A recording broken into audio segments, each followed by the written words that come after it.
ಇವತ್ತಿನ ಹೋರಾಟ ಮೂಲ ಉದ್ದೇಶ ಏನಂತಂದರೆ, ರಾಜ್ಯದಲ್ಲಿ ಸುಮಾರು 2,84,000 ವೇಕೆನ್ಸಿ ಇದೆ.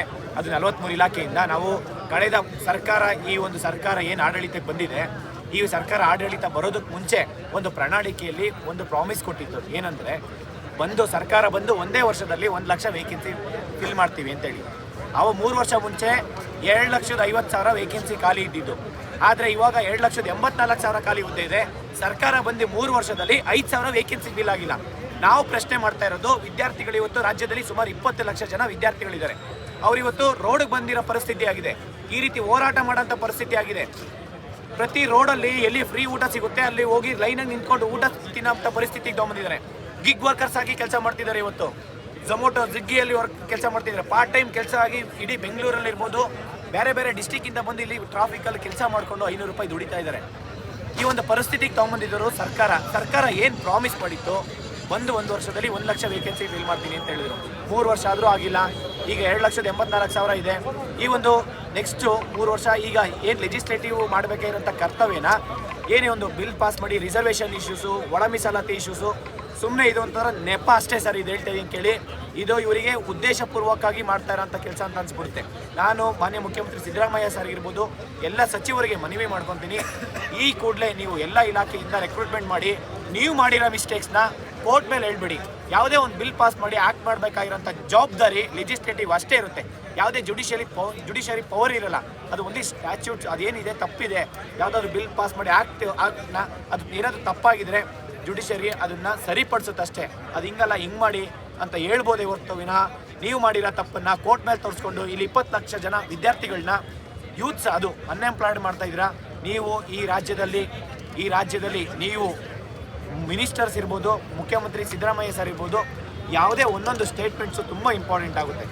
ಎಷ್ಟು ಇಂಪ್ಯಾಕ್ಟ್ ಆಗ್ತಾ ಇದೆ ಅಂತಂದರೆ, ನೀವು ಯುವ ನಿಧಿ ಅಂತ ಬಿಡಿ, ನೆಕ್ಸ್ಟ್ ಯುವ ನಿಧಿ ಯಾರಿಗೂ ದುಡ್ಡೇ ಹೋಗ್ತಾ ಇಲ್ಲ. ಮತ್ತು ನೀವು ಗ್ಯಾರಂಟೀಸು, ನೀವು 500 ಒಂದು ವಿಲೇಜಲ್ಲಿ 500 ಜನ ಕೊಡೋ ಬದಲು ಒಂದು 50 ಜನಕ್ಕೆ ಯಾರಿಗೆ ನೀಡಿದೆ ಅವರಿಗೆ ನೀವು ಎಂಪ್ಲಾಯ್ಮೆಂಟ್ ಕೊಟ್ಟಿದ್ರೆ 100% ಹೇಳ್ತೀನಿ ಕೇಳಿ. ನೀವು ಎಜುಕೇಷನ್ ಬಗ್ಗೆ ನೆಗ್ಲೆಕ್ಟ್ ಮಾಡ್ತಾ ಇದ್ದೀರಾ, ಎಂಪ್ಲಾಯ್ಮೆಂಟ್ ಬಗ್ಗೆ ನೆಗ್ಲೆಕ್ಟ್ ಮಾಡ್ತಾ ಇದ್ದೀರಾ, ಹೆಲ್ತ್ ಬಗ್ಗೆ ನೆಗ್ಲೆಕ್ಟ್ ಮಾಡ್ತಾ ಇದ್ದೀರಾ, ಸ್ಪೋರ್ಟ್ಸ್ ಬಗ್ಗೆ ನೆಗ್ಲೆಕ್ಟ್ ಮಾಡ್ತಾ ಇದ್ದೀರಾ. ಇದನ್ನು ಹೇಳ್ತೀನಿ ಕೇಳಿ, ರಾಜ್ಯದಲ್ಲಿರುವ ತುಂಬ ಇಂಪಾರ್ಟೆಂಟ್ ಬೇಕಾಗಿರೋಂಥದ್ದನ್ನ ಯಾವುದು ನೀಡಿದೆ ಅದಕ್ಕೆ ನೀವು ಇಂಪಾರ್ಟೆನ್ಸ್ ಕೊಡ್ತಾ ಇಲ್ಲ. ಹಂಗಾಗಿ ನಾನು ಹೇಳ್ತಾ ಇರೋದು, ಎಲ್ಲ ವಿದ್ಯಾರ್ಥಿಗಳ ಪರವಾಗಿ ನಾನು ಕೇಳ್ಕೊತೀನಿ, ಈ ಕೂಡಲೇ ನೀವು ಎಲ್ಲ ಇಲಾಖೆಯಿಂದ ರೆಕ್ರೂಟ್ಮೆಂಟ್ ಮಾಡಿ. ನಾವು ಈ ಒಂದು ಹೋರಾಟ ಇಲ್ಲಿಗೆ ನಿಲ್ಲಲ್ಲ, ಹೇಳ್ತಾ ಇದ್ದೀನಿ, ಅರ್ಥ ಮಾಡ್ಕೊಳ್ಳಿ. ಈ ಹಿಂದೆ ಸುಮಾರು 50,000-60,000 ಜನ ಧಾರವಾಡದಲ್ಲಿ ನಾವು ಹೋರಾಟ ಮಾಡಿದ್ವಿ. ಅದಾದಮೇಲೆ ಬಿಜಾಪುರದಲ್ಲಿ 15,000-20,000 ಜನ ಹೋರಾಟ ಮಾಡಿದ್ವಿ. ಇದೇ ಫ್ರೀಡಮ್ ಪಾರ್ಕಲ್ಲಿ ಆಗಸ್ಟ್ 11ನೇ ತಾರೀಕು ಹೋರಾಟ ಮಾಡಿದ್ವಿ, ನೇಮಕಾತಿ ತಿಥಿ ಆಗಿದೆ ಅಂತ ಹೇಳ್ಬಿಟ್ಟು. ಈಗ ಆಲ್ಮೋಸ್ಟ್ 2 ವರ್ಷ ಆಗ್ತಾಯಿದೆ, ನೀವು ಇನ್ನೂ ರೆಕ್ರೂಟ್ಮೆಂಟ್ ಸ್ಟಾರ್ಟ್ ಮಾಡಿಲ್ಲ. ಇದನ್ನು ನೀವೇನಾದರೂ ಎಚ್ಚೆತ್ಕೊಂಡಿಲ್ಲ ಅಂತಂದರೆ ಮುಂದಿನ ಹೋರಾಟ ಯಾವ ರೀತಿ ಇರುತ್ತೆ ಅಂತಂದರೆ ಹೇಳಲ್ಲ, ಅದು ಮಾಡಿ ತೋರಿಸ್ತೀವಿ.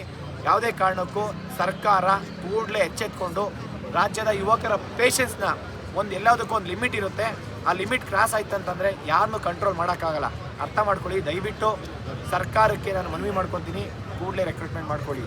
ಇಲ್ಲ ಅಂತಂದರೆ ಇವರು ಏನಿದ್ದಾರೆ ವಿದ್ಯಾರ್ಥಿಗಳ ಆಕ್ರೋಶ, ನೆಕ್ಸ್ಟು ಬರೋಂಥ ಎಲೆಕ್ಷನ್ನು, ZP-TP ಎಲೆಕ್ಷನ್ ಇರ್ಬೋದು, GBA ಎಲೆಕ್ಷನ್ ಇರ್ಬೋದು, MLC ಎಲೆಕ್ಷನ್ ಇರ್ಬೋದು, ಎಲ್ಲ ಎಲೆಕ್ಷನ್ ಕೂಡ ಬೈಕಾಟ್ ಮಾಡ್ತೀವಿ. ಯಾಕೆಂದರೆ ಇಲ್ಲ ಅಂತಂದರೆ ನೀವು ಅರ್ಥ ಮಾಡ್ಕೊಳ್ಳಿ, 20 ಲಕ್ಷ ಜನ ಸ್ಟೂಡೆಂಟ್ಸ್ ಇದ್ದಾರೆ ಅಂದರೆ ಅವ್ರ ಫ್ಯಾಮಿಲಿ ಮೆಂಬರ್ಸ್ 4-5 ಜನ ಅಂದರೆ 1 ಕೋಟಿಯಿಂದ 1,20,00,000 ಜನ ಪಾಪ್ಯುಲೇಷನ್ ಇದೆ. ಅವರು ಒಬ್ಬೊಬ್ಬರಿಗೆ ಇನ್ಫ್ಲುಯೆನ್ಸ್ ಮಾಡಿದ್ರು, ಇಬ್ಬರಿಗೆ ಇನ್ಫ್ಲುಯೆನ್ಸ್ ಮಾಡಿದ್ರೆ 2-3 ಕೋಟಿ ಪಾಪ್ಯುಲೇಷನ್ ಇದೆ. ನೀವು ಯೋಚನೆ ಮಾಡಿ, ನಿಮಗೆ ಸ್ಟೂಡೆಂಟ್ಸ್ ಇಂಪಾರ್ಟೆನ್ಸ್ ಇದೆಯಾ, ಅದು ಯೂತ್ಸ್ ಇಂಪಾರ್ಟೆಂಟ್ ಇದೆಯಾ ಇಲ್ಲ ಅಂತೇಳಿ ಯೋಚನೆ ಮಾಡಿ. ನೀವು ಏನು ಪ್ರಾಮಿಸ್ ಮಾಡಿದ್ದೀರಾ ಅದರಂತೆ ನೀವೊಂದು ಈವೆಂಟ್ ಆಫ್ ಕ್ಯಾಲೆಂಡರ್ ಮೇಂಟೈನ್ ಮಾಡಿ.